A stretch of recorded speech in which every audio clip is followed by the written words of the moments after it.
ಇವತ್ತು ಬಹಳ ಒಂದು ಸಂತೋಷದ ಸಂಗತಿ. ನಾನು ಕಳೆದ ಅಸೆಂಬ್ಲಿ ಚುನಾವಣೆಯಲ್ಲಿ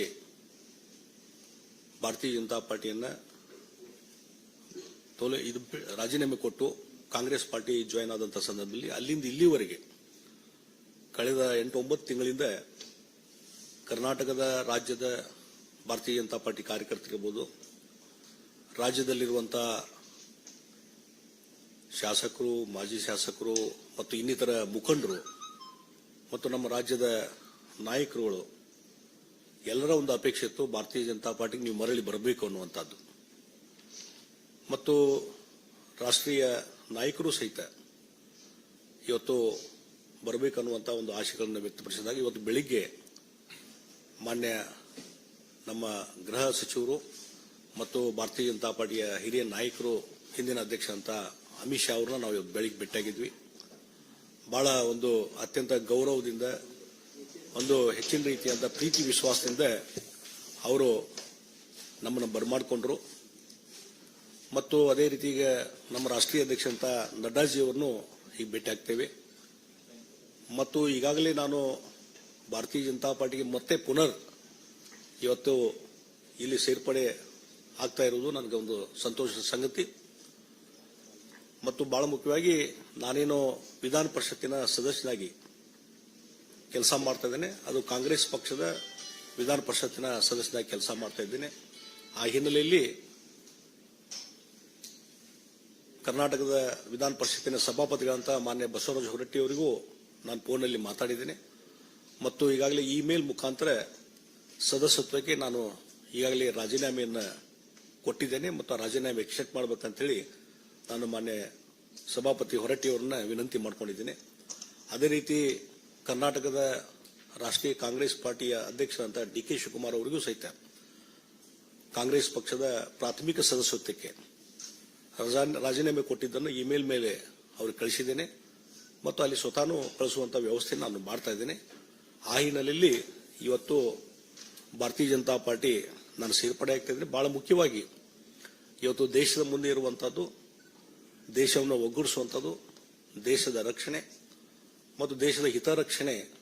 ಈ ಹಿನ್ನೆಲೆಯಲ್ಲಿ ಕಳೆದ 10 ವರ್ಷದಿಂದ ನಮ್ಮ ದೇಶದ ಪ್ರಧಾನಮಂತ್ರಿ ನರೇಂದ್ರ ಮೋದಿಜಿಯವರು ಏನು ಭಾರತದ ಒಂದು ಪ್ರಗತಿಗೆ, ಇಡೀ ಜಗತ್ತಿನಲ್ಲಿ ಭಾರತದ ಒಂದು ಶಕ್ತಿ ವೃದ್ಧಿಸಲಿಕ್ಕೆ ಏನು ಕೆಲಸ ಮಾಡಿದ್ದಾರೆ, ಅವರು ಮತ್ತೊಮ್ಮೆ ಪ್ರಧಾನಮಂತ್ರಿಗಳಾಗಬೇಕು, ಮತ್ತೊಮ್ಮೆ ಅವರ ನಾಯಕತ್ವದಲ್ಲಿ ದೇಶದಲ್ಲಿ ಒಂದು ಹೆಚ್ಚಿನ ಶಕ್ತಿ ಬರಬೇಕು ಅನ್ನುವಂತಹ ಹಿನ್ನೆಲೆ ಇಟ್ಟುಕೊಂಡು ಮತ್ತು ಭಾರತೀಯ ಜನತಾ ಪಾರ್ಟಿ ಇನ್ನೂ ಹೆಚ್ಚು ಶಕ್ತಿಯುತವಾಗಿ ಬೆಳಿಬೇಕು ಅನ್ನುವಂಥ ವಿಷಯ ಇಟ್ಟುಕೊಂಡು ಇವತ್ತು ಭಾರತೀಯ ಜನತಾ ಪಾರ್ಟಿಗೆ ನಾನು ಮರು ಸೇರ್ಪಡೆ ಆಗ್ತಾ ಇದ್ದೇನೆ.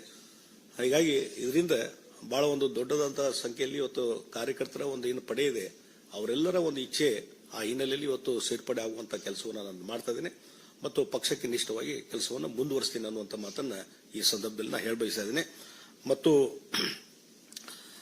Regarding I am ರೀಜಾಯ್ನಿಂಗ್ the Bharatiya Janata Party, and Bharatiya Janata Party earlier has given a lot of responsibility on me, and because of some other issues, I went to the National Congress Party. And one thing, after that event, last 8-9 months, there is a lot of discussion in the Bharatiya Janata Party. Even Karnataka BJP leaders and workers from the ground level, everybody in so many occasions when they were meeting me in Karnataka, everybody asking, you come back to the BJP, you come back to the BJP. And for that purpose, I also responded, and even our leader, Manya Yediyurappa ji, and State President Vijayendra ji, and our national leaders, everybody, they wanted to come back BJP, and accordingly our workers feeling I am rejoining the BJP. And another important thing, under the leadership of Narendra Modi ji, last 10 years, where the Honorable Narendra Modi ji as a Prime Minister did a lot of things for the strength of the India, and in a world international level, India has become a very powerful country under the leadership of Narendra Modi ji.